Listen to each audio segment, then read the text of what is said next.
Welcome to another edition of the Digicel Sports Show right here on Islandstats.com.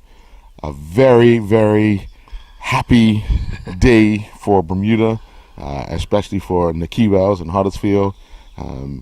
We can bask in glory. Another final for the young man. But it was one of those emotional things watching that match last night, getting to the penalty kicks. Two first misses, and then... Hold on. You really want to get into this? Before we get into this, let's go and get some messages from our sponsor, please. Cool. Bermuda, listen up. D-Music is here exclusively for Digicel customers. Open up a world of music at your fingertips and access millions of songs from free. With D-Music, you can easily search for your favorite artists and create playlists to fit your lifestyle. Plus, you have the option to download music to your device so you can find a song for any moment, even when offline. D-Music comes with 1 gig of free data to stream and download songs without it impacting your data usage. That's 32 hours worth of music. Visit us in-store or online to see how you can get D-Music today. And now we're back. So, Earl, what did you think of the game yesterday between Huddersfield and Sheffield Wednesday? Again, you may start from the top again. But I know, Jay, you would have watched that game as intense as I did, and many other Bermudians. I know there was a toss-up for some people because Man United was playing. Yeah. So some people I know. But it was a meaningless game. Well, but you have those fans that would rather watch. But for those that did watch the Huddersfield-Sheffield Wednesday game, an amazing day, evening, and I guess into celebration into the night for Nikki and Huddersfield. Now they turn their attention to the final. They drew that first leg 0-0, drew the second leg 0-0, went to extra time, no goals, penalty shootout. Luck of the draw. So it was actually 1-1. 1-1. Yeah, I said 1-1 the second round. No, you said 0-0. Okay. I'll help you out. Okay. I'm here to help today. I'm here to help. No, you're absolutely right. I mean, first things first, just knowing that Naki's going back to Wembley, where it seems like now he's starting on a yearly basis. But the opportunity to play in an iconic stadium, I know all footballers, when you grow up on the island, the first thing that you always want to play at night, and then you want to play up the carpet. Right? And in England, it's basically the same thing. You want to play at night, and then you want to play at Wembley. Right. That next would be the Cardiff Stadium, the stadium over in Cardiff. But following that match from the first leg, we said that Huddersfield should have had an advantage going into the second leg. Reading did play well, and when you see the likes of Stephen Fletcher, who was a proven goal scorer in the Premiership, still being a threat.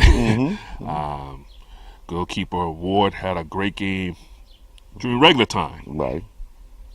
Naki had a penalty shot turned down. I think probably the 38th, 40th minute or so.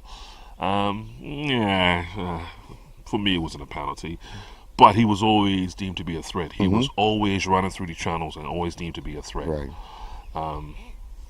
Then they scored. Yeah. Wow. So everybody's heart sunk, and it was a good goal. Yeah. Goalkeeper didn't have a chance, but then Huddersfield scored, which was heavily influenced by Naki. Right.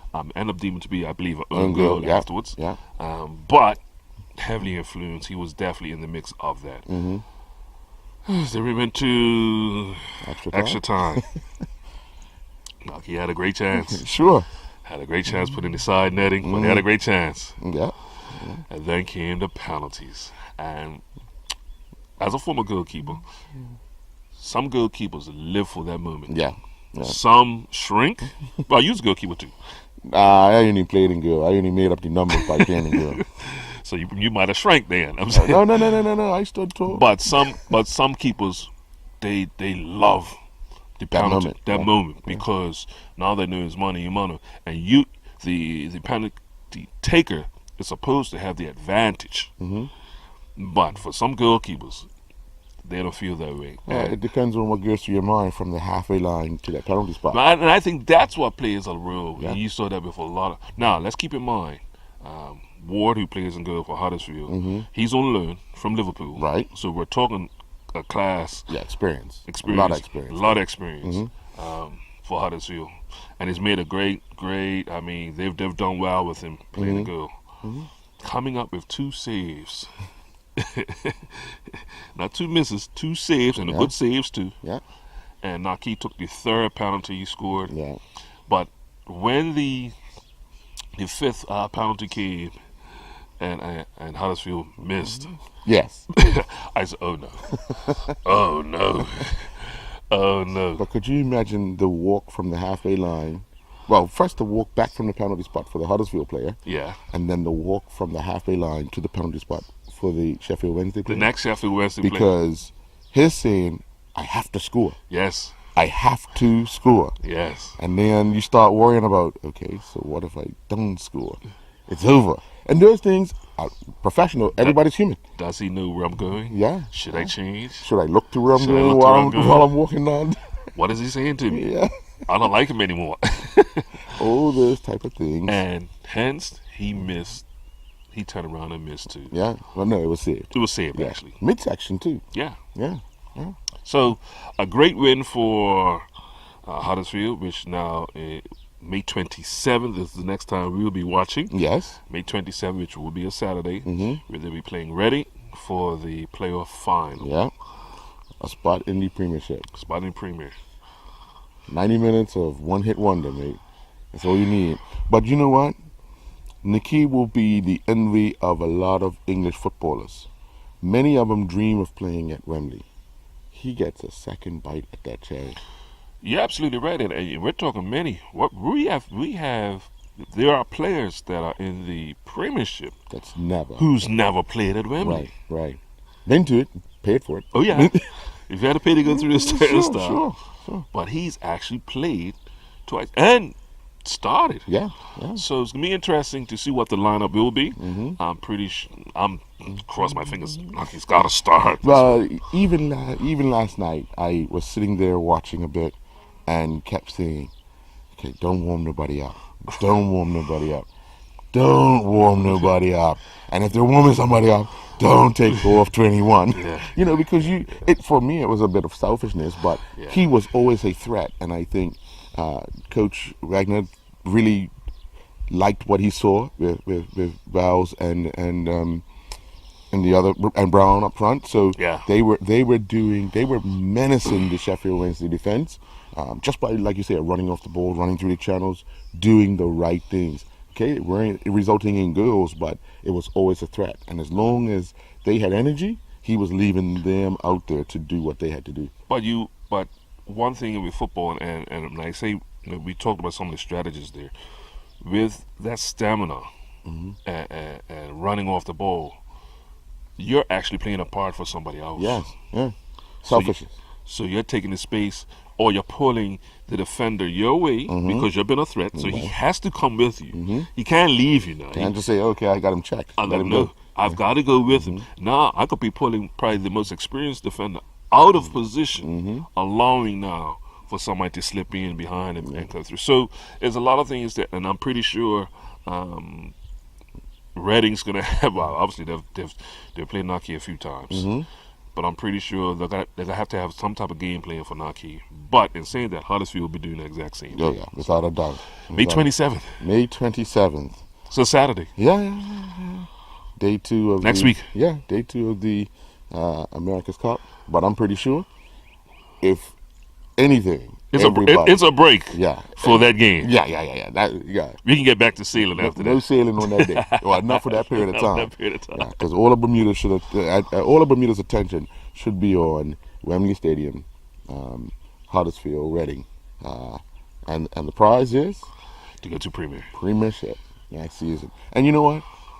Huddersfield have stunned many because where they are right now, at the beginning of the season, the coach would have not even put them in the mix of this sort. He would have given them a top 10.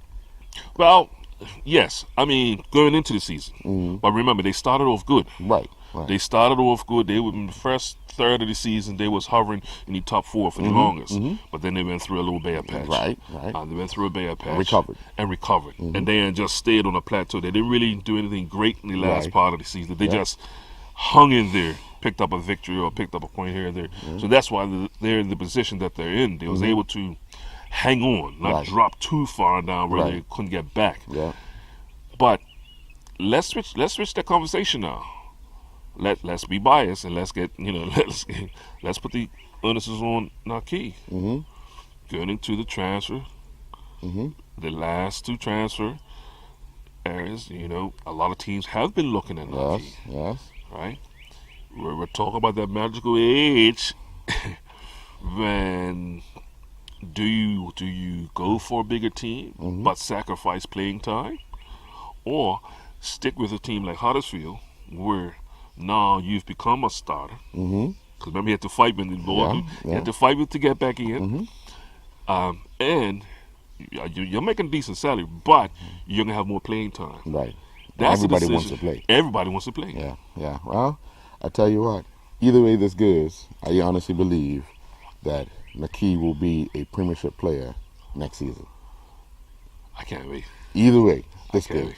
I'm pretty sure one of those teams that are going up, or one of those teams that just hung on, will be knocking on the door. Yeah, and see, that's the great thing that this playoff does, because there's no other games from that league is on at the time. So there's so much focus on that particular game. Right.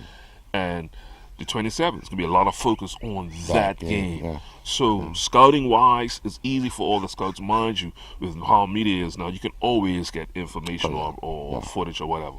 But now the whole world, especially all 60,000 of us, we should be watching number 21 on May 27th. On May 27th. But also, in action tonight is Reggie Lamb and Carlisle United in their second leg. Oh boy. Playoff. 3-3 going into the second leg with Exeter. They done well to come back from 3-1 down, and hopefully he has a magical night and can emulate what the Naki and Huddersfield have been able to do. And then guess what? You have 2 Bermudians playing at Wembley. Yes. Because that Division 2 playoff will also take place as well. Take place at Wembley. So, it makes it very interesting in how this can all turn out to be in the very near future for Bermuda football. Because remember, they are on show. They are on show for not only their club but for the country. Well, it's amazing how football season's been over here in the island now for about 2 months, but we're still engaged with the football on the other side of the world. Yeah. So we really keep a close eye on the match with Reggie, but also looking forward to May 27th. I keep saying that because I want you all to remember May 27th. And we'll keep reminding you, May 27th. Open up a world of music at your fingertips and access millions of songs from free with D-Music, exclusively from Digicel. With D-Music, you can stream and download songs and create playlists of your favorite artists to fit your lifestyle.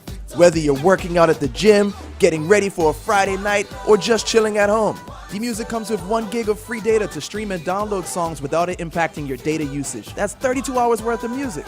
Visit us in-store or online to see how you can get D-Music today. The Antigua to Bermuda yacht race is still underway. We had the first boat come through, Warrior, breaking a record. Unfortunately, one of the boats has sunk. The crew was rescued by another participant who saw the flares. The incident started about 3 in the morning.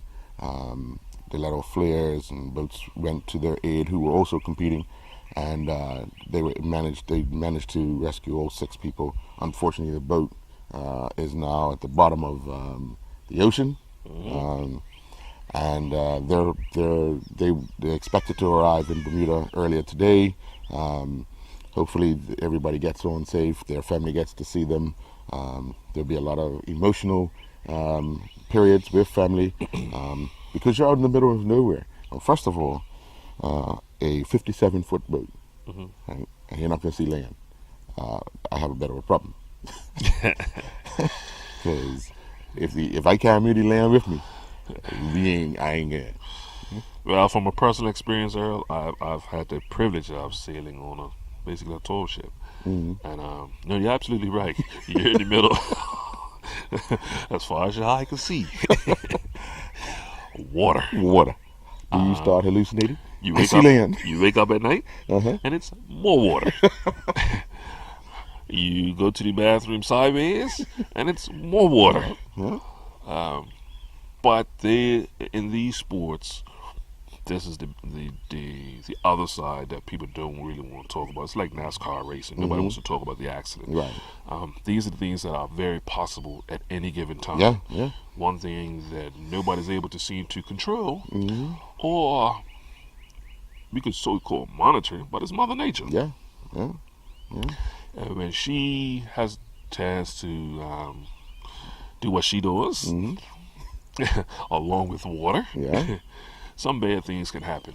The great thing is that they were all picked up, and like I said, for them to get back with their families. But I could probably almost guarantee all 6 of them, if they had a chance to do it again, they'd probably do it again. Yeah, without a doubt. Without a doubt. It's almost like falling off that horse. You got to get right back on. Yeah. And you're always going to, that will never happen to me. We bring this back to the America's Cup. When you see the boats that are here, the technology has, the 22nd century has met a boat. Yes. So all the latest technology, the fittest crews, right, the world's best sailors, and they still capsize. Oh yeah. Still crash. Still, because it's elements. It's you can't control. Sometimes you can't control the uncontrollable. It's you and someone else. So if that person decides to go left and you decide to go right, hey, collision is bound. Yeah. So like I said, we welcome them back when they get here. Obviously, we got some great footage from them, and hopefully some great interviews. Now, let's get the report from the race officials with the sinking of the boat. Was not well with the Antigua Bermuda yacht race, as at 5:05 a.m. this morning, Rescue Coordination Center Bermuda received a satellite phone call from the Antigua to Bermuda race participant Monterey, reporting that their 57-foot sailing vessel with 6 persons on board was taking on water approximately 200 miles south of Bermuda. The cause of the water ingress was unknown, as crew prepared to abandon to another racing participant. Using an onboard yellow brick tracking system, RCC Bermuda was able to confirm that both the sinking vessel and the rescue vessel were in close proximity and preparing for the transfer of the 6 crew. At 5:28 a.m., RCC Bermuda received another call from the crew of Monterey, reporting that all 6 persons had been safely transferred via life raft and that Monterey was now very low in the water. Just before 7 a.m., the skipper of Monterey reported that the vessel was now clearly sunk. Rajay, staying with the Antigua to Bermuda yacht race, got a chance to speak with the skipper of the boat that crossed the line first off St. David's Head in a record-breaking time. Met up with him at the Royal Bermuda Yacht Club. Let's get that interview. First of all, welcome to Bermuda. Warrior out of Antigua to Bermuda. First boat crossed the line. When you get started, obviously you're looking at the forecast. What are you and the crew discussing on your way, on your voyage across, to try and make up as much time as you can on the fleet, because you have to give them time? We spent a lot of time looking at the weather forecast, obviously. We had 2 different weather systems that we were looking at, a high and a low, trying to avoid the high and hook into the low. Our navigator, Will Oxley, did an amazing job of that. We had very light breezes at the start, so we didn't look really good at the start of the race. Everybody was pretty close to us, and he managed to avoid the worst of the light air and then hook us into the low pressure system, so that on the 3rd night we were screaming with good wind, just hooked up all the way to the finish.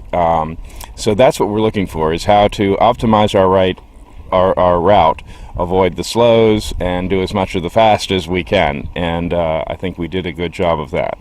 Well, obviously at the start, there's all these boats on the start line. Did you get on the right line to get out and get away from that? Obviously that's a challenge right from the start. Yes, we were really happy with our start.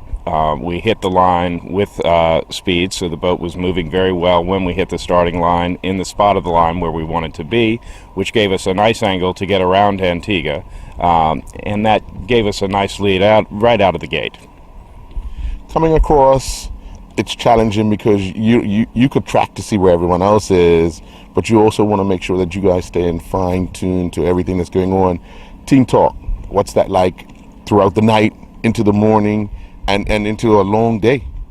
Well, a lot of it is some trash talk amongst ourselves. We make a lot of fun of ourselves. There's a lot of jokes, but we are just constantly asking one another, okay, are we making the boat go as fast as it can? Are we in the right spot for what we think the weather's going to do down the track? And that's a conversation that goes on 24 hours a day on the boat. We never stop having that conversation.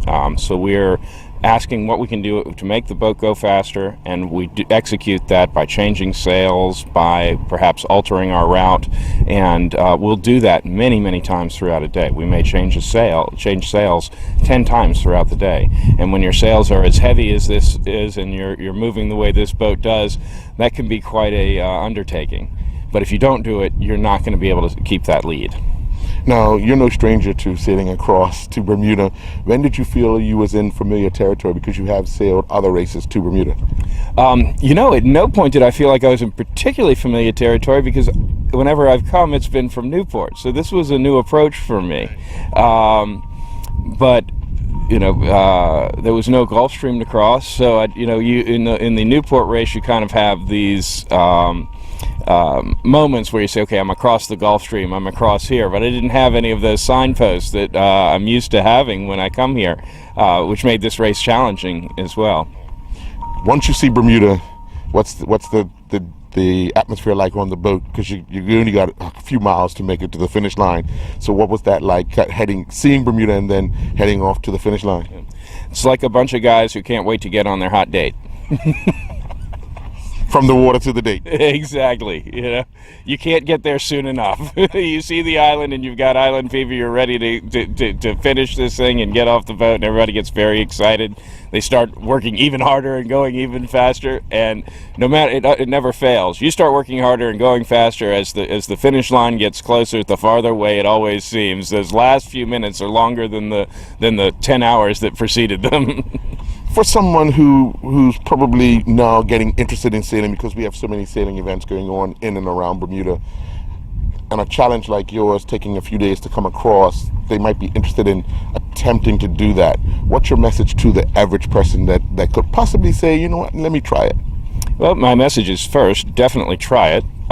Second, there are some great ways to enhance your knowledge. There are a lot of people who have done this trip before, and consult with them. They are a wealth of knowledge. That's what I did the first time I came here.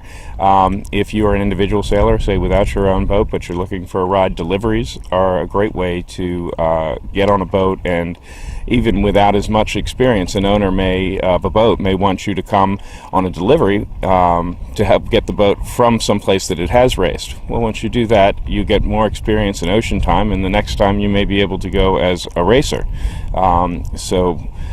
My advice is talk to those who've been there before, and definitely come out and do it. What's next for you? Next month we are racing from Annapolis to Newport.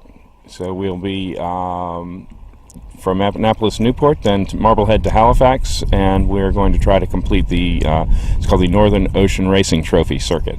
So we have a number of races in the Northeast U.S. that we'll be doing. All right, well, congratulations and good luck in your future endeavors. Great, thank you so much. Well, Jay, Tuesday night, members of the Bermuda Red Bull youth team returned from the regatta in Italy. Got a chance to speak with Owen Cease, who revealed some things that took place over there, and hopefully what they're hoping to do in Bermuda come youth Red Bull racing. But they faced some challenges. It was a difference sailing on a lake as opposed to open water. It's colder, certain elements, and of course, it was one of the first times that they had actually been in a regatta. They've trained with other boats. As Owen says, we've been around where it's been 2 or 3 boats. When you start seeing 10 and 11 boats, your whole mindset changes because you're now conscious of what am I doing? What are they doing? I'm looking to see what's around me, what's going on, because anything, as we said it earlier, anything can happen. And I'm going to make the reference again to NASCAR. When you see cars racing, like they stay at a track like Talladega, which is one of the biggest tracks, at a very high speed, in close quarters, inches and feet makes a big difference. So when you're talking about multiple boats in a confined area, that the slightest snap of a rope, that boat can make a hard left or a hard right. As they learned when they tipped over. They learned when they capsized. And it could be just that quick. But once again, those are the lessons that you bring back and you store in your memory bank, because now it works more into your preparation. What if this happens? How do we? All these type of things, all these scenarios come in. Sometimes, like I said, the experiences is one of your best teachers. Well, let's get the interview with Owen Cease at the airport upon his return. Owen, back from Italy, and a beautiful place, but a little bit about the sailing itself. Obviously, new to you guys on a lake, a little different from open water.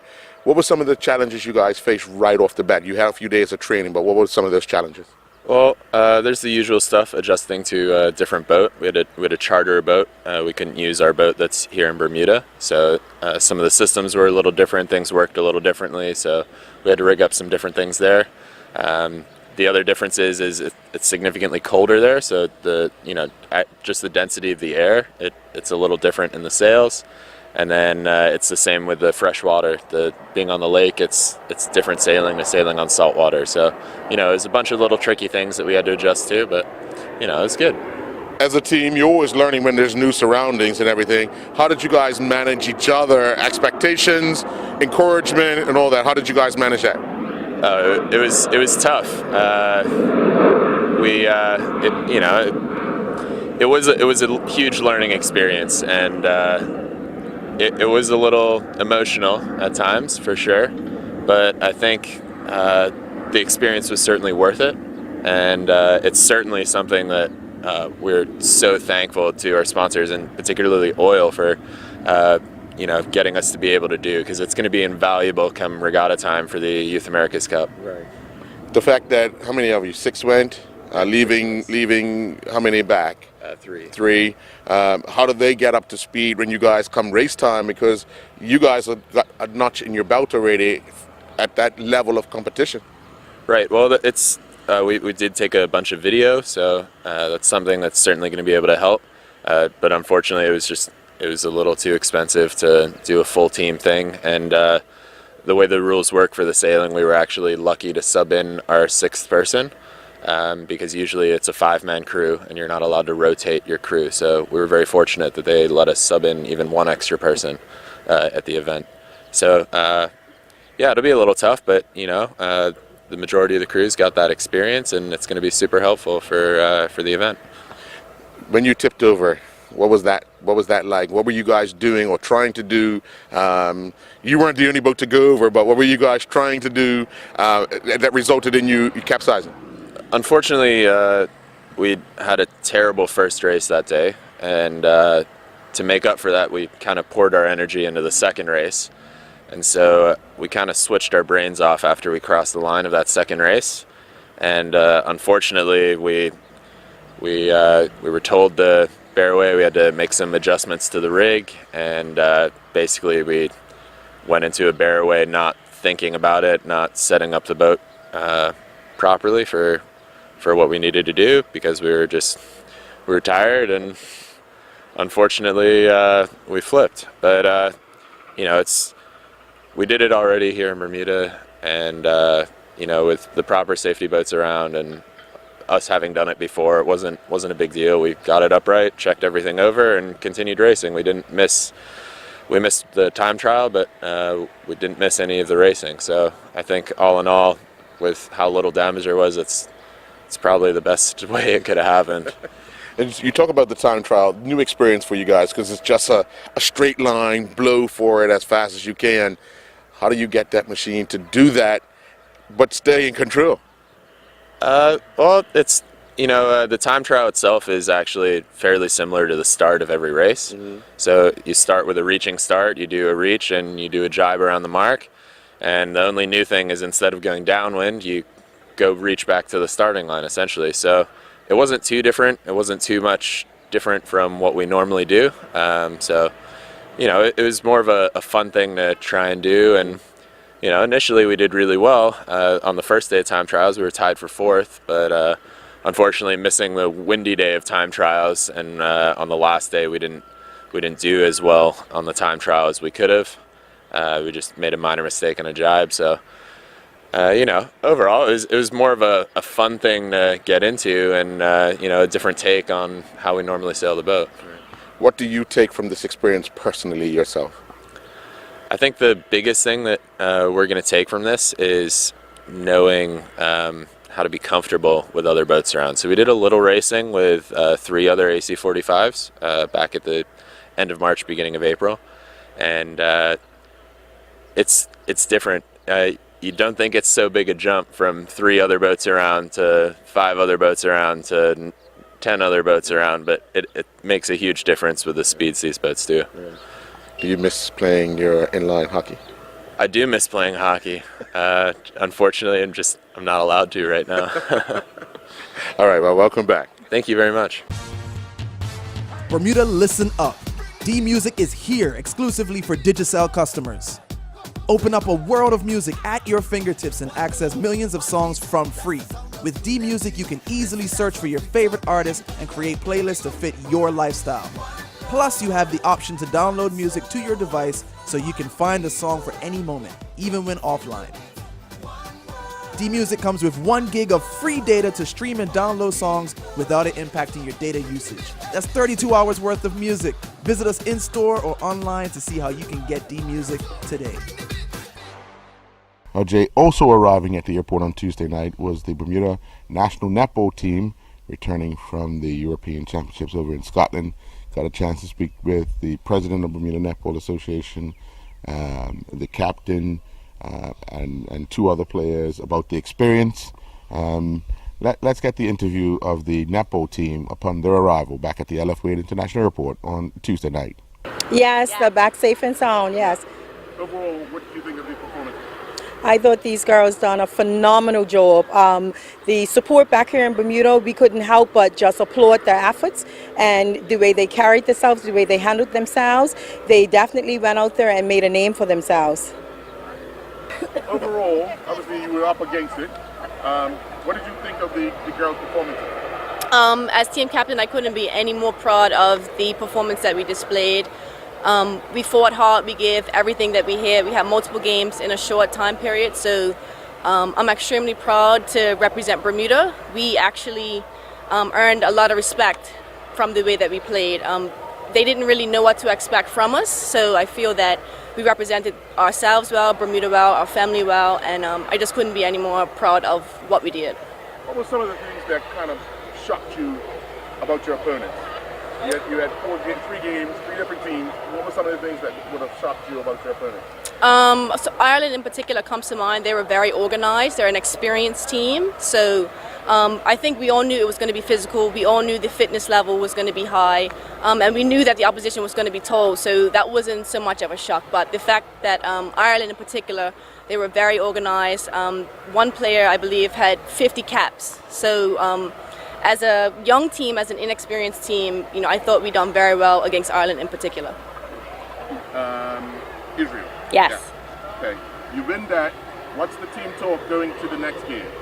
Well, ultimately, the team talk going into the next game was to be very, very focused. Although we won big, but we didn't want to get too excited, right? It's like, okay, first game's done, but we still got multiple games to go.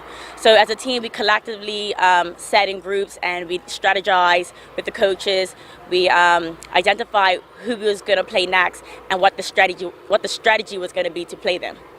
Obviously, 2 games in 1 day is going to take a toll on you. Absolutely. What you guys do in between the games to ensure that you had enough left in the tank to give a good fight against the boat?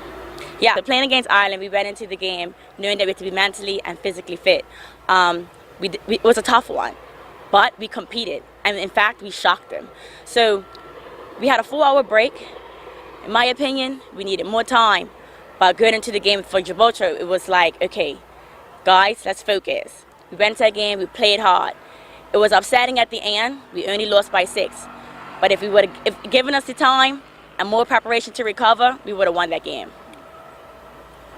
Now, what's some of the things you guys need to work on to make sure you stay at this level and improve, and also help the local game? Sure. So I think the most important thing is that we keep the amazing momentum that we've built up by attending this tournament going. Our coach is currently networking with the English coaches and Super League coaches and helping build Bermuda's representation at the Netball Europe level. We have a tournament with the USA netball team coming up soon, so we'll be preparing for that as well as recovering from this tournament, trying to strategically apply some of the lessons we've learned from the games we have played, looking at some of the games with the USA and thinking about our tactics for that match. So moving forward, also outside of recovery and training, for us to move forward, we need financial support from the country, from sponsorships. Of course, we'll do our duty and continue with the fundraising. But in order to make this program work and for the seniors team to continue to get experience and to travel and play these international teams, to continue with our ranking, we need the support. 9 parishes, 1 team, long tail short skirts! Earl, after watching that video, it just confirmed what we saw on court, and sometimes it can translate off court, what we thought. The camaraderie with these ladies, playing for each other, playing for the common goal, a true team. The chant said it all. We saw that, but then when you hear it, from what the video we just saw, when you hear it, you can see it all come together. And you gotta say kudos for the organization, but also for the coaching staff, because whether it's female or males, very hard trying to get 10, 12 all on the same page, while everybody's got personal issues. It's not the easiest thing, not at all. But they look like they all embraced it. Not only embrace the opportunity, but embrace what it does for the island. And they will love to be a part of it. They love to be a part of it. Some of them, that might be the only. Because now it's a battle to who will be on the team when they take on USA. Because remember, there was a number of people that were unavailable for this trip. Or dropped for this trip that continue to work with the team, and hey, we'll be putting their hands up and say, hey coach, what about me? And also we also talk about injuries too. Injury always plays a part. So once again, ladies, thank you, because you were smiling. But we wish you all the best. Well, this coming weekend started tonight. The National Long Course Swimming Championships taking place at the National Sports Center tonight, tomorrow night, Saturday and Sunday. Should be some high flying action. Got a chance to speak with National Coach Ben Smith, who was talking about some of these swimmers have been on a high since the Carifta Games. We have Olympian Rebecca Heiliger back in the field, so she's looking to swim some good times, and up for grabs is spots in international meets. So they'll be looking to hit all those times, all those marks. The dailies are back. So people will be really interested in seeing what they can produce on home soil. So let's get the interview with Ben Smith. And we're only days away from the start of the 2017 Long Course National Championships taking place at the National Sports Center. 4 days of hot swimming action. Now you guys are coming off of a very successful Carifta, so emotions must be running high for everyone, even those that didn't go to want to make a point. Most definitely. We came right off of Carifta, and we're in a 4-day competition with Schroeder's, and you could see lots of fast times from both swimmers that were overseas and that were here. And then we've had a couple of weeks of hard work going on. So you can tell that everybody's ready. Obviously, when we start the season, this is a big highlight for the year. Everybody will be putting this on their calendar as an event for them to try to test themselves. And because we usually attract all of our swimmers coming back for this event, it adds that extra excitement. So some of the swimmers that didn't travel back with the Carifta team but were a big part of it are going to be here, which just adds to the excitement. Who are some of the names of people that people don't get to see on a regular basis in this pool or at the stadium who will be showcased over the next 4 days? Well, Rebecca Halliger will be back. I saw her yesterday. She's looking fit, trim, and ready to race fast. She's looking for a qualifying time for Budapest, so I know she's ready to swim fast, and she normally puts on a good show in front of the home crowd. The dailies are all back and fresh off of a bunch of records just last weekend, so we know that they're in great form and ready to swim fast. And Peyton Zelkin is also going to be back, so I know everybody will be excited to see them swim on home soil, especially after the results of both Elin and Peyton when we were at Carifta. Now, a big part of that Carifta event was relays. I know we have clubs here in Bermuda, but any opportunities that we will see these clubs go against each other in relays? There are going to be quite a few relays entered in the competition. Obviously, numbers always cause a bit of an issue, so it's always exciting to have the relays as part of the meet, and I know a lot of people are looking forward to trying to hit qualifying times for upcoming CCCAN, which will give us another opportunity to get back in and do some relays on the international scene. This is the last opportunity. The team selection process will happen with our Overseas Technical Committee next Monday, so Sunday night everybody will be trying to put everything they've got left in the tank to try to get on that team. Now, a 4-day event takes a lot of toll on the body, just like Carifta and CCCAN does. How are you helping the athletes to maintain that over the 4 days, where it's anxiety, it's pressure, both physically and mentally for your race, and then you come back down and you have to get back up for another race? Well, there's been a lot of time spent on mental preparation. We've done a lot of visualization, a lot of kind of walking through relaxation and how you handle yourself, plus the fact that they just have to take great care of themselves, plenty of drinking water and eating properly. I know quite a bit of our athletes have been going to Apex and getting some physiotherapy, some massage therapy, and preparing themselves for this week. Everybody wants to be at their best, so you're going to do everything you can to be ready to go fast. Thursday night, 6 o'clock start. It's Friday night, same time, and then Saturday and Sunday, early start? Yeah, it'll be 8:30 in the morning till about 10 o'clock on Saturday and Sunday, and then in the afternoon the sessions will start at 4, and we're anticipating them being completed at about 6:30. I'd like to take this opportunity to thank Validus for being online for another year as the title sponsor for the event, because without that kind of support, it's very difficult for us to continue to strive to get these athletes to the next level. So thank you very much for them helping us. Bermuda, listen up. D-Music is here exclusively for Digicel customers. Open up a world of music at your fingertips and access millions of songs from free. With D-Music, you can easily search for your favorite artists and create playlists to fit your lifestyle. Plus, you have the option to download music to your device so you can find a song for any moment, even when offline.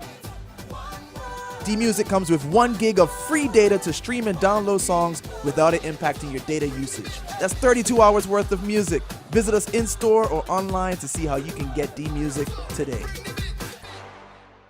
Well, Jay, it's quarterfinal and semifinal week in the 2020, but yesterday the Bermuda Cricket Board, along with One Communications, announced that they will sponsor the 50 Over League for 2017 and 2018. So it puts that to bed, as we often talk about trying to do multi-year contracts so you don't have to worry too much about it. So they'll start negotiation probably next year for 2 more years after that. But 50 Over League due to start June 4th.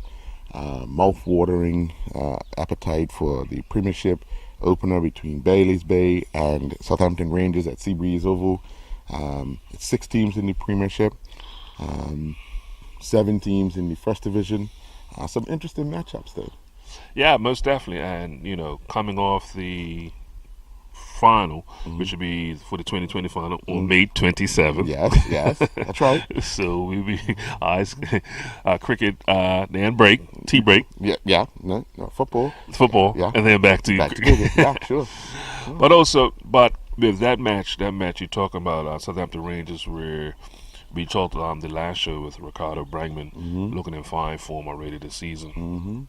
But also Bailey's Bay, Taryn Frazier's coming back from down doing the Brian Lara Invitational. The experience he's got down there. Mind, he came back to a one-ball dock. I know he really wanted that when he came back the other day. It's cricket. But it's cricket. And to see where he's, because, obviously he got injured going into the last Bermuda squad that went it. So it's look like it's going to be a good season for Bailey's Bay. Rodney Trott's been consistent with Rodney Trott, 20 overs. He's been consistent. Obviously, he's always a threat with the ball. What would be the role of some of the veterans that they have? And what will also be the role of some of the youngsters? Because we saw the young Carmichael really impose himself last year. And I think at the start of the season, he was picking up wickets left, right, and center. And I think people was, okay, hold on, this got to be a fluke until he grabbed another three, then grabbed another three. And if you remember, Kyle Hudson didn't start off the season due to his recovering from a knee injury. But he's back fit and healthy. And he's basically, we talked about him and Jacoby Robinson holding probably the most wickets over the last 3 years. But in saying all that, you're still talking Gennaro Tucker. He hasn't played yet. He hasn't played yet. He's also coaching. And congratulations, because I think he just got another pass another course.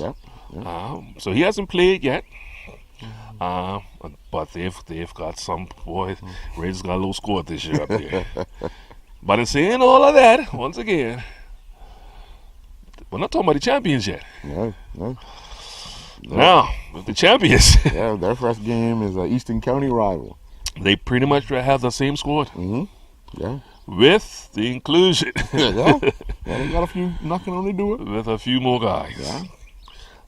Good to see Alan Douglas look like he's going to be in fine form early. Dion Stovall. George O'Brien. OJ Pitcher.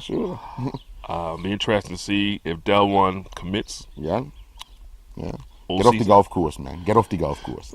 That's if OJ go to the golf course. Go figure. But it's going to be interesting. And where does the motivation lie? Well, I think the good thing for St. David's, and pretty much like Bay and Rangers, it's now everybody has to fight for a spot. Nobody's guaranteed a spot. So you got to go training. You've got to put in the work. And right now, the coaches of these teams, they must be sitting back smiling saying, wow, I like the opportunity to have to figure out how to pick this team and not just, okay, guys are not coming training, they're not putting in the effort because they think they can walk into the team. And got a chance to speak to Dion, and he said the same thing. He was like, I have to go to training. Well, I'm hoping, and this is just, I'm hoping now, we talked about our international commitments. We talked about even if our ladies come together as one, having a plan. I'm just hoping the guys who have represented the island the last couple of years bring that same professional approach back to their club teams, because we can't expect the board or anybody else to manage the club on its day. Right.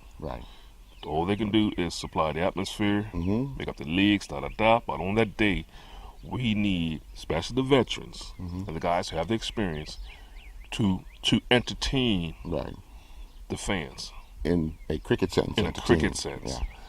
And lead their younger players by example.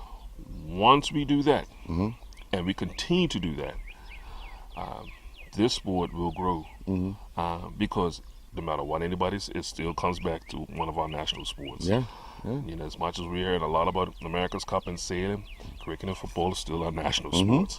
So we got to keep that in mind.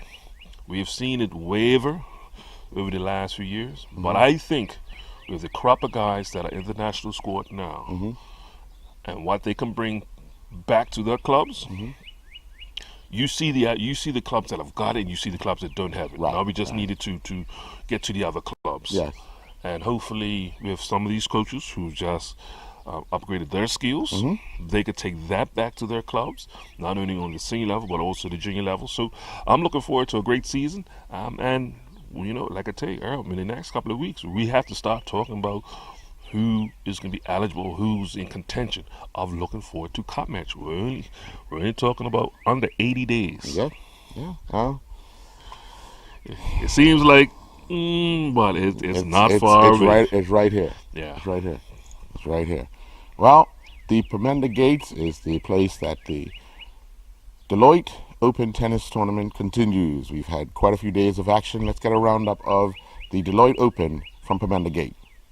A battle in the men's A singles saw James Finnegan, home from school, defeat Javon Witter in straight sets 6-4, 6-4, while Kirsten Solters won her ladies A singles division match in straight sets 6-1, 6-1 over Jennifer Perez. Hugh Seymour won a three-set battle with Cairo Morton in the men's B singles matchup 4-6, 6-2, 10-5. Shelby Medeiros won her ladies A singles match in straight sets 6-love, 6-love over Jennifer Parra, while the duo of Jensen Bascom and Gavin Manders defeated Javon Witter and James Finnegan in their men's doubles match in straight set 6-1, 6-4. Well, Jay, that's it for Digicel Sports Show on this Thursday, May 18th. We are 6 days away. That's what's 6. 6 days away. You sure 6? Yeah, 6 days away. Okay. I'm just thinking about May 27th. Oh, well, let's get to May 24th first. Let's get to May 24th. We are in Heritage Month. Most definitely. We are getting ready to celebrate Bermuda Day. Mm-hmm.